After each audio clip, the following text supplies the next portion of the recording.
हाँ जी, आई CS Megha welcome you all. और बच्चे लोग, आज से हम स्टार्ट करने वाले हैं अपने सब्जेक्ट इंग्लिश की। लेकिन मुझे तुमसे ना एक प्रॉमिस चाहिए, और वो प्रॉमिस ये है कि भाई तुम्हें इस सब्जेक्ट इंग्लिश को एज अ सब्जेक्ट नहीं लेना, इसको तुम्हें फील करना है, इसको तुम्हें रटना नहीं है, इसको तुम्हें समझना है और मेरे साथ बने रहना है, इसको एंजॉय करना है। क्योंकि लिटरेचर एक्चुअली में फील करी जाती है, एंजॉय की जाती है और अपनी फीलिंग्स को, एक्सप्रेशंस को पोर्ट्रे की जाती है, एक्सप्रेस की जाती है। इस चैप्टर में कहीं ना कहीं तुम्हें अपने ग्रैंड पेरेंट्स, स्पेशली अपनी नानी, अपनी दादी की झलक जरूर दिखेगी। तो चलो अपनी इस वीडियो को स्टार्ट करते हैं, चैप्टर को स्टार्ट करते हैं और खोते हैं इस इमोशन भरे चैप्टर में। तो चलो स्टार्ट करते हैं।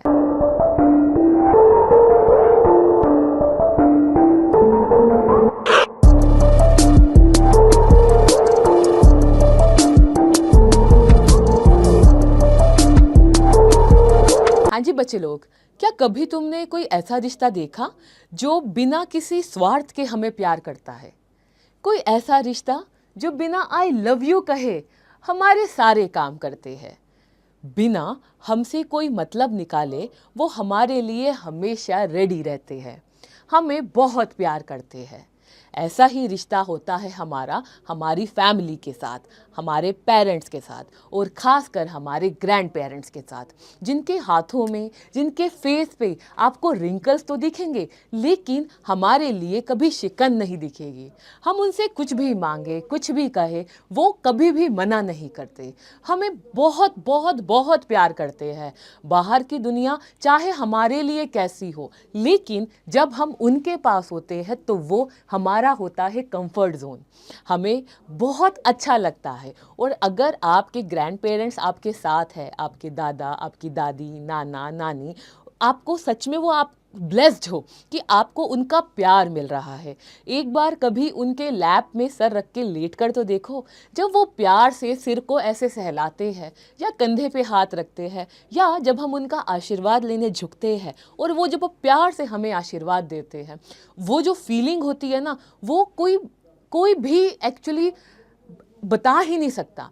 वो अलग बात है कि वो कभी हमें आई लव यू नहीं बोलते, हमें जताते नहीं हैं, लेकिन वो हमेशा हमारे साथ रहते हैं। इसी तरह की ये स्टोरी भी है हमारी, जिसका नाम है the portrait of a lady. यहाँ पर खुशवंत सिंह, जो कि बहुत रिनोन्ड राइटर रह चुके थे, अब है भी बेसिकली, अब तो नहीं है वो, मतलब अलाइव, बट उन्होंने की जो राइटिंग्स है वो कहीं ना कहीं हमें इस तरीके से जोड़ती है, हमें उस कनेक्शन के साथ लाती है, हमें इमोशनल करती है। और वो ज़रूर इसमें अपनी पर्सनल फीलिंग शेयर कर रहे हैं, लेकिन वो फीलिंग पर्सनल है, लेकिन कनेक्शन हमें भी फील होता है। क्योंकि जब हम किसी चीज़ को अपने साथ कोरिलेट करते हैं ना, तो एक दिल से आवाज़ आती है, और उनके साथ भी यही होता है उनकी राइटिंग्स में। तो चलो बच्चों, जानते हैं इस स्टोरी में एक्चुअली है क्या। इस स्टोरी में खुशवंत सिंह अपनी दादी के साथ बिताए हुए बचपन से लेकर जब तक वो बड़े हुए, वो पूरी पल उन्होंने स्टोरी में बताए हैं। उसके साथ साथ उन्होंने बताया है किस तरीके से उन लोगों की, दोनों की लाइफ में उनके फेजेस आए, अलग अलग ट्रांजिशंस हुई, कैसे चेंजेस हुए, कैसे दोनों के बीच में जो बॉन्ड था वो बदला, लेकिन जो एक रिस्पेक्ट थी, जो एक प्यार था, वो वही का वही रहा। आप खुद देखो, जब बचपन में आप अपनी दादी के पास, अपनी नानी के पास बिल्कुल आराम से बातें करते रहते थे, खेलते रहते थे, पैसे मांगते थे, आज शायद आप उस तरीके से नहीं हैं। लेकिन ये बोल देना कि अब हमारे बीच में प्यार खत्म हो गया, तो वो तो पॉसिबल ही नहीं है ना। वो तो एक अलग ही लेवल की उनके साथ इमोशनल अटैचमेंट है। तो ज़रा देखिए बच्चे, क्या है हमारा इधर। तो सबसे पहले हम ज़रा ऑथर के बारे में जानते हैं, फिर हम आते हैं अपने स्टोरी पे। तो अबाउट दी ऑथर देखे ज़रा, तो यहाँ पर ये जो खुशवंत सिंह है, ये एक बहुत बड़े रिनोन्ड इंडियन राइटर, जर्नलिस्ट और हिस्टोरियन रह चुके हैं। साथ साथ यहाँ पर a portrait of a lady is an autobiographical sketch, यानी कि यहाँ पर उनकी ऑटोबायोग्राफिकल में से एक पोर्शन लिया गया है, जो कि बेस्ड है उनके childhood memories with his grand mother. Through the chapter के थ्रू वो हमें वो सारे इंसिडेंट्स बता रहे हैं जो उनको एंजॉय किए हैं, जो उन्होंने लिव्ड अप किए हैं अपनी ग्रैंड मदर के साथ। तो कहीं ना कहीं मैं इसको वर्ड, अगर मैं इसमें मेमोरीज लगा दूंगी तो वो गलत नहीं होगा। ही ब्यूटिफुली पोर्ट्रेज अनकंडीशनल, क्योंकि अब ये वर्ड जो है ना, बहुत बहुत बहुत डीप है। ये जो वर्ड है ना आपका अनकंडीशनल लव, मतलब बिना किसी कंडीशन के, निस्वार्थ। हमें कोई जब प्यार करता है ना, वो अलग ही है। आप अपने पेरेंट्स को अनकंडीशनल प्यार करते हो, आपको उनसे कुछ नहीं चाहिए, सेम आपके पेरेंट्स को कुछ नहीं चाहिए। वो अलग बात है, सारा दिन बोलते रहते हैं पढ़ ले पढ़ ले, पढ़ती क्यों नहीं है, पढ़ता क्यों नहीं है, बट उनका उसके पीछे एक स्वार्थ है। वो ये है कि भाई तुम लोग ना जिंदगी में कुछ बन जाओ। जब वो तुम्हारे आसपास नहीं हो ना, तो तुम्हें किसी के आगे ऐसा ना करना पड़े। ये बात तुम लोग सब अच्छे से, बहुत अच्छे से जानते हो। ये एक यूनिवर्सल ट्रुथ है और मैं बोलना चाह नहीं रही थी, बट अब मुझे बोलना पड़ रहा है, जो एक रियलिटी भी है। जो भी इंसान इस दुनिया में आया है उसको एक दिन जाना ही पड़ेगा। हम जितना मर्जी इस सच से भाग ले, बट ये एक ऐसी हार्श रियलिटी है जो हर कोई जानता है। हमारे पेरेंट्स को भी यही है। उनको बस ये डर है कि कल को जब वो हमारे साथ ना हो ना, तो हम किसी के आगे ऐसे ना करें, हम मांगने वाले ना हो, हम देने वाले हो। यही एक उनका जो है ना स्वार्थ। इसीलिए वो आपको बोलते हैं पढ़ लो पढ़ लो, उनको और कुछ नहीं चाहिए तुमसे भाई। वो कहते हैं अच्छी नौकरी करो, अच्छा काम करो, लाइफ में सक्सेस करो, करियर अच्छा बनाओ। उनको तुमसे कुछ नहीं चाहिए, बस तुम अपनी लाइफ में एक सक्सेसफुल पर्सन बनो। और अगर तुमसे भी कोई पूछता है ना तुम अपनी लाइफ में क्या करना चाहते हो, तुम सबसे पहली चीज जो तुम्हारे मन में भी होता है ना, वो ये होता है, I want to make my parents proud. मुझे अपने पेरेंट्स को प्राउड फील कराना है। और ये सब चाहते हो यार। जब भी स्कूल में पीटीएम होती है या मैम कुछ भी बोल देते ना, तुम्हारी अपब्रिंगिंग ऐसी होगी या कुछ, बहुत पिंच हो जाता है। आप हमें जो मर्जी बोल लो, बट पेरेंट्स तक मत जाओ, क्योंकि वो कोई भी पेरेंट अपने बच्चे को गलत पॉलिसीज, गलत एजुकेशन, गलत गाइडेंस, गलत एथिक्स, गलत संस्कार नहीं देता।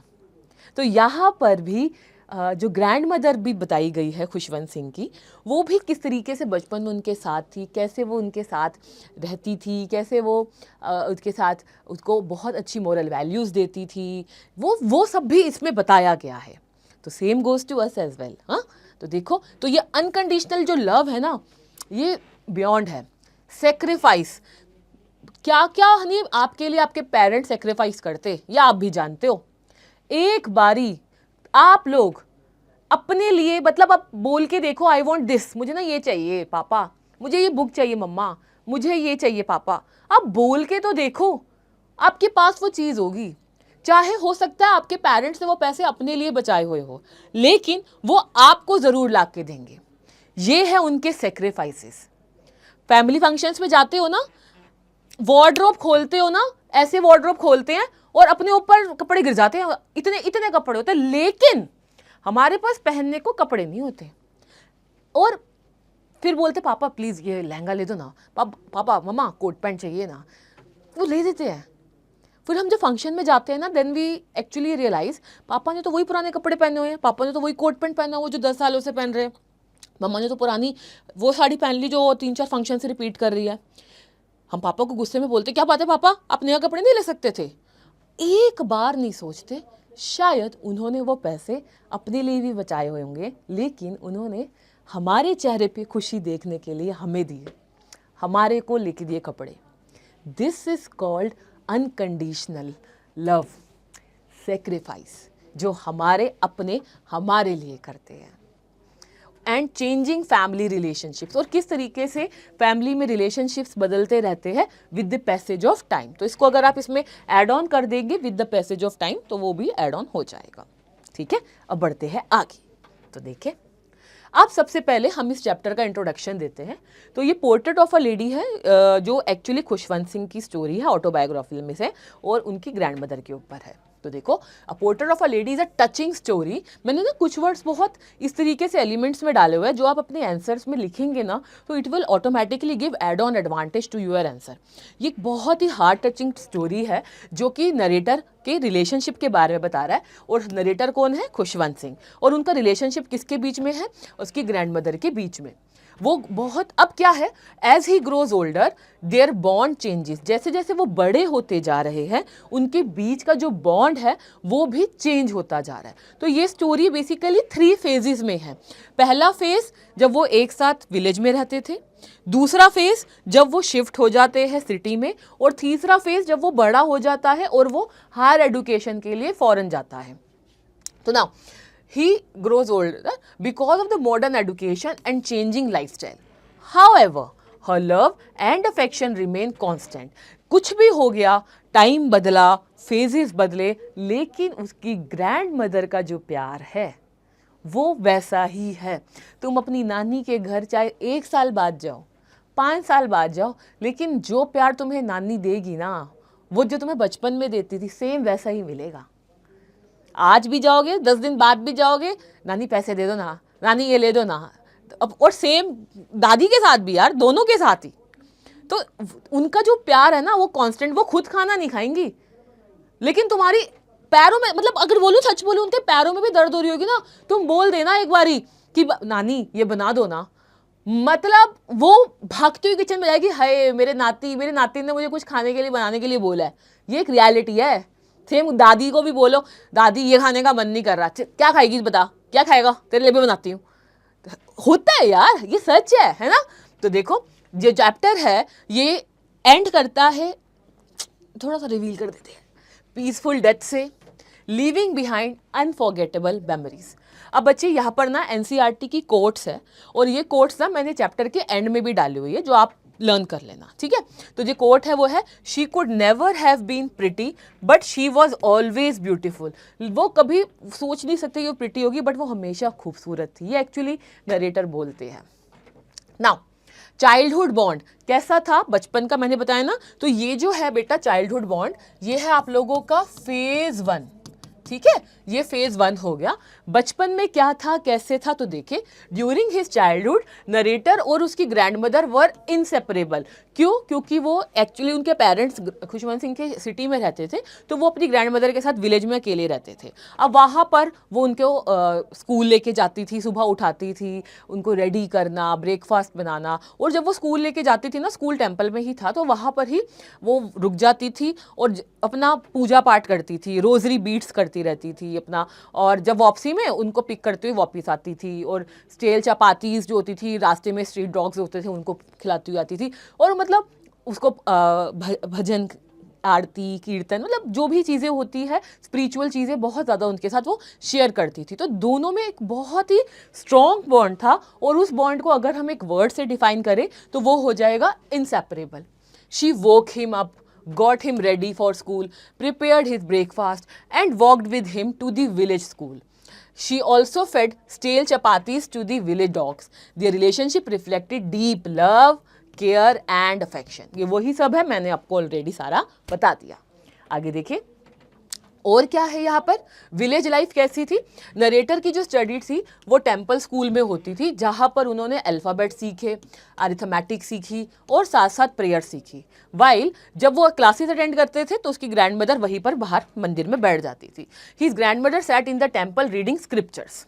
दे returned home together every day, sharing simple and peaceful routine.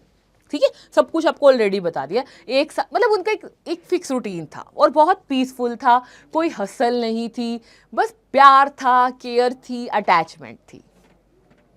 फिर आता है, अब हुआ क्या, अब आ गया फेज 2।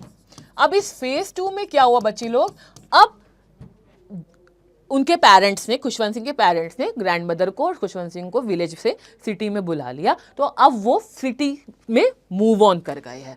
तो देखो when they shifted, they यानी कि खुशवंत सिंह यानी कि narrator along with his grandmother shifted to the city, everything changed। अब सब कुछ बदल गया, क्योंकि अब वो स्कूल में जाने लगा था। अब वो जो स्कूल जाता था वो बाय बस जाता था, स्कूल कन्वेंस से जाता था।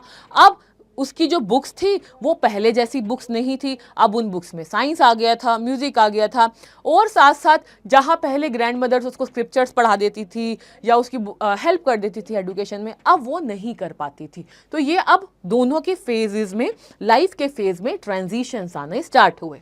तो देखें, the narrator travel to school by bus and his grandmother could no longer accompany him. Gradually they spent less time together, obviously उनका टाइम कम स्पेंड होने लगा, ना वो ले पिक करने जाती थी, ना लेने जाती थी, ना छोड़ने जाती थी, ना एजुकेशन में साथ दे पा रही थी टुगेदर, क्रिएटिंग इमोशनल डिस्टेंस। और धीरे धीरे करके उन दोनों के बीच में इमोशनल डिस्टेंस भी स्टार्ट हो गया। फिर देखें अब इस फेस में, यह आपका फेस 2 की ही स्टोरी चल रही है। इस फेस में क्या है बच्चे, इस फेस में जो एजुकेशन है वो मॉडर्न एजुकेशन हो गई। तो देखो, the narrator joined an English medium school and studied science, English and music. His grandmother dislike the new education system because, क्योंकि उनको ये पसंद ही नहीं था ये जो न्यू एजुकेशन सिस्टम है, क्योंकि उनको लगता था इसमें कुछ भी स्पिरिचुअल नहीं है, कि नो रिलीजियस टीचिंग्स है ही नहीं। तो उनको लगता था ये कोई स्टडीज़ है जिसमें बच्चों को रिलीजियस बातें ही नहीं सिखाई जा रही। She believed music was unsuitable for respectable family. वो कहती थी म्यूजिक सिखा रहे हैं, अरे ये कोई नाच गाना कोई सिखाने की चीज़ है उनको, क्योंकि पुराने लोगों को बड़ा अजीब सा लगता था कि ये जो डांस वगैरह है ये हर कोई मतलब रिस्पेक्टेबल फैमिली के लोग नहीं करते, तो वो इन सब चीज़ों के ना थोड़ी सी अगेंस्ट में थी। Showing the conflict between traditional and modern value. तो यहाँ पर हमें तो अगर आप हम नॉर्मल भाषा में बोले तो ऑर्थोडॉक्स व्यूज, बट एडुकेशन के पॉइंट ऑफ व्यू से देखें तो हमें ट्रेडिशनल और मॉडर्न एडुकेशन का हमें यहाँ पर कॉन्फ्लिक्ट दिखा है, डिफरेंस दिखा है। आगे देखें, next we have growing distance. धीरे धीरे करके अब दोनों के बीच में डिस्टेंस होना शुरू हो गया। जब नरेटर एंटर्ड यूनिवर्सिटी, अब ये जो डिस्टेंस हुआ है ये जब यूनिवर्सिटी में जाते हैं तब की बात है। He got separate room and their conversations became rare. अब वो बड़ा हो गया था तो ऑब्वियसली अब वो ग्रैंडमदर के साथ भी नहीं सोता था, उसको एक सेपरेट रूम मिल गया था और उनकी जो कन्वर्सेशंस होती थी वो भी बहुत कम होनी शुरू हो गई। Instead of complaining, the grandmother accepted the change and devoted her time on prayers, wheels and feeding sparrows. तो यहाँ पर अब हुआ क्या, टाइम बदला, रूम चेंज हुआ, वो यूनिवर्सिटी में जाने लगा, तो ग्रैंड मदर और उसके बीच में कम्युनिकेशन कम हो गई। यूजुअली फील होने लगता है यार मेरे से बात करनी बंद कर दी, लोग दुखी हो जाते हैं, बट ग्रैंड मदर ने ना उसको बहुत ही ग्रेसफुली एक्सेप्ट किया और उन्होंने ना अपने टाइम को अलग जगह डिवोट करना शुरू कर दिया। व्हाट शी स्टार्टेड डूइंग, वो पूजा करने लग गई ज़्यादा, वो सारा दिन अपना स्पिनिंग व्हील्स चलाती रहती थी बेसिकली, और आपका क्या नाम है, इधर वो स्पैरोस को फीड करती थी, दिन में एक टाइम था वो स्पैरोस को फीड करते थे अपने वरांडा में। तो बेसिकली उन्होंने अपने आप को बिजी करना शुरू कर दिया, और जो चीज़ अच्छी भी है। आगे देखें, ग्रैंड मदर्स की रूटीन यहाँ पर बताई गई है, वो एक बहुत ही पीसफुल और डिसिप्लिन रूटीन थी। वो ज़्यादातर टाइम अपना praying, reading scriptures, spinning the wheel and feeding hundred of sparrows को वो करती थी। The birds surrounded her fearlessly, और जहाँ पर जब वो फीड करने जाती थी बर्ड्स को चपाती या जो भी चीज़ ब्रेड, तो उनके पास कितनी बर्ड्स आ जाती थी, the bird surrounded her fearlessly, hundreds of sparrows, मतलब पूरा वो भर जाता था। Showing the love and peace she spread wherever she went, और इससे ये पता चलता था कि उन जो ये जो बर्ड्स हैं वो भी उनकी कंपनी एंजॉय करती है। देखो, जो इंसान अच्छा होता है, नेक होता है, ऑनेस्ट होता है, हर कोई उसके साथ जुड़ना चाहता है।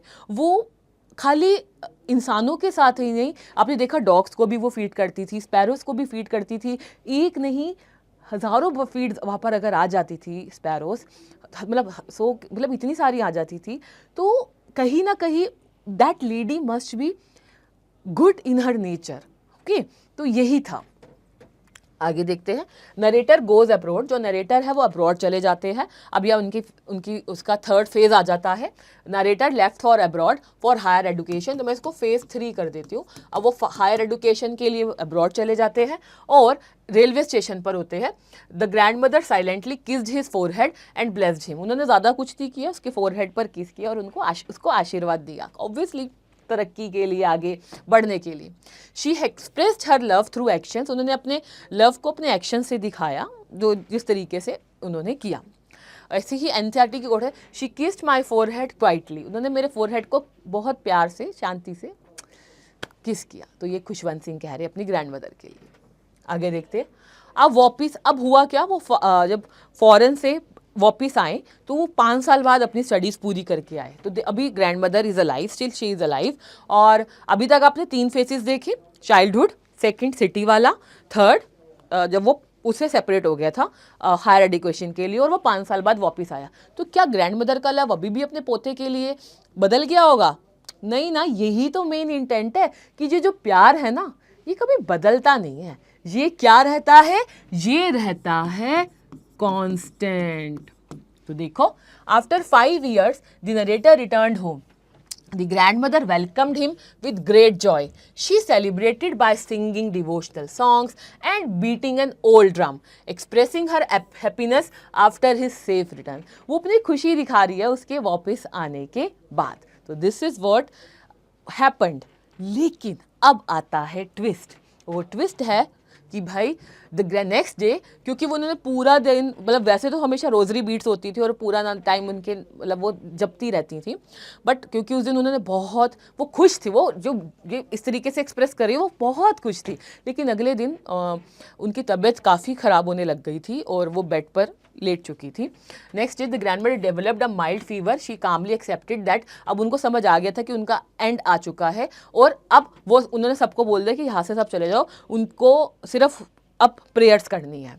And spend her final hours praying. While reciting her prayers she peacefully passed away. तो मतलब वो अपनी प्रेयर्स पढ़ रही है और धीरे धीरे करके उनकी डेथ हो जाती है, उनकी बॉडी से उनकी सोल निकल जाती है।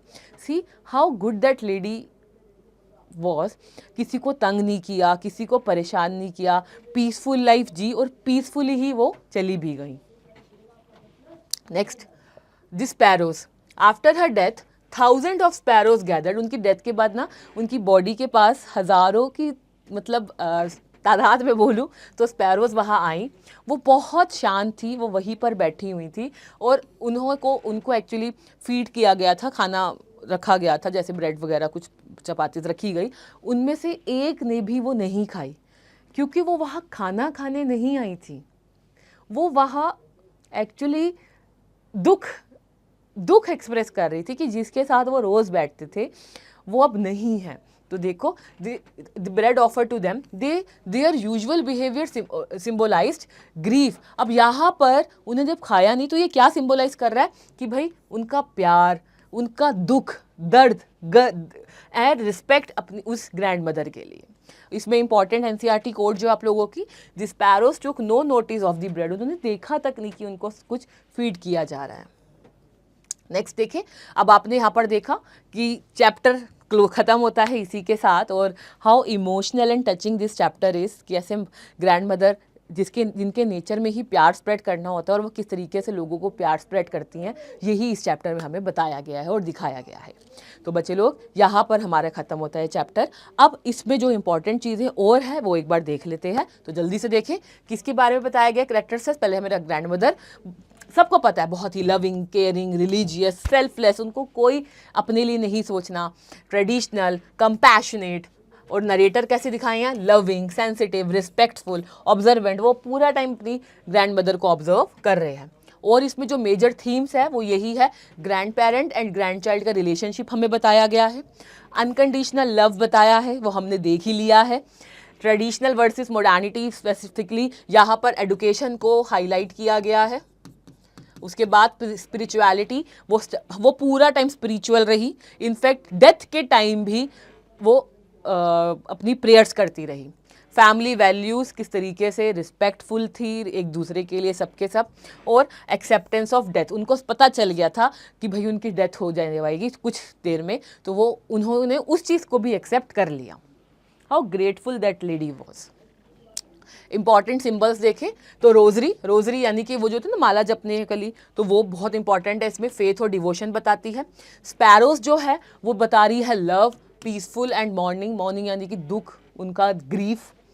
वाइट क्लॉथ, जो क्योंकि जो ग्रैंड मदर होती थी वो हमेशा वाइट कपड़े पहने रखती थी, वो एक किस्म से देखा जाए तो वो सिंबलाइज करती है सिंप्लिसिटी और प्योरिटी को। और ओल्ड ड्रम, जब वो आफ्टर 5 years वो आता है, वो बहुत ज़ोर से डांस मतलब बजाती है, खुश होती है, तो वो सिंबलाइज करता है celebration of life. Okay, next we have NCERT के जो इंपॉर्टेंट एक्सट्रैक्ट्स है आपके, वो ये है। आपके पेपर में क्वेश्चन अगर एक्सट्रैक्ट हो सकता है तो इसमें से आ सकता है। इसके अलावा इनको आप अपने आंसर्स में भी इनकॉर्पोरेट कर सकते हो, अच्छे आंसर आपको मार्क्स मिल सकते हैं। तो देखो, she could never have been pretty but she was always beautiful. इसका मतलब ये है कि यहाँ पर जो, क्योंकि अब तो उनके फेस पर रिंकल्स है और को नोबडी कैन से वो प्रिटी होगी या कुछ, लेकिन वो ब्यूटीफुल है। ये जो ब्यूटी की बात हो रही है ना, वो हो रही है इनर ब्यूटी। देखो हम ना एक्चुअली में मैटेरियलिस्टिक लाइफ वर्ल्ड में रहते हैं, जहाँ पर हम बाहर की खूबसूरती से बहुत अट्रैक्ट होते हैं, लेकिन वो जो ऊपर की खूबसूरती है ना, वो 2 या 4 दिन की होती है। एक्चुअली में जो रियल ब्यूटी होती है ना, वो इनर होती है। तो वहाँ पर जो बात हो रही है वो इनर ब्यूटी की हो रही है। Highlights the grandmother's inner beauty. She kissed my forehead quietly, जब वो जा रहा था। She was silent and unconditional love. This sparrow took no notice of the bread. ये सिंबोलाइज कर रहे हैं कि वो ग्रीफ में थी और वो रिस्पेक्ट करती है। चैप्टर की इवेंट्स देखें तो portrait of a lady celebrate करती है सेल्फलेस लव, एक ग्रैंड मदर का, और एक इमोशनल बॉन्ड जो वो शेयर करती है अपने ग्रैंड सन के साथ।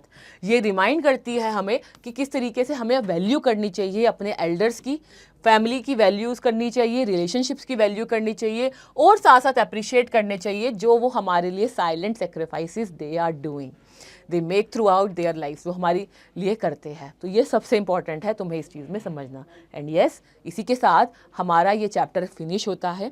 आई होप तुम्हें ये चैप्टर बहुत अच्छे से समझ आ गया होगा, बहुत डीपली समझ आ गया होगा। और अगर तुम्हें ये चैप्टर सच में अच्छा लगा हो तो कमेंट में बताना कैसा लगा, और आप कैसा फील करते हो कि आपके ग्रैंड पेरेंट्स है, कौन आपको इतना ज़्यादा प्यार करता है। कमेंट में ज़रूर बताना, मैं पढ़ती हूँ, मैं सारी कमेंट्स देखती हूँ, ठीक है। तो सबसे इंपॉर्टेंट बात तो यही है। और आज जाते ही, पास रहते हैं तो मिलने जाओ, दूर रहते हैं तो कॉल करो, लेकिन वैल्यू करो अपने ग्रैंड पेरेंट्स की भी। तो चलो, इसी के साथ मैं आज की वीडियो का एंड करती हूँ। अब मैं मिलूंगी आपसे अगली वीडियो में, अगले चैप्टर के साथ, अगले टॉपिक के साथ। तब तक के लिए bye everyone, take care and all the very very very best for your examination and preparations. Bye.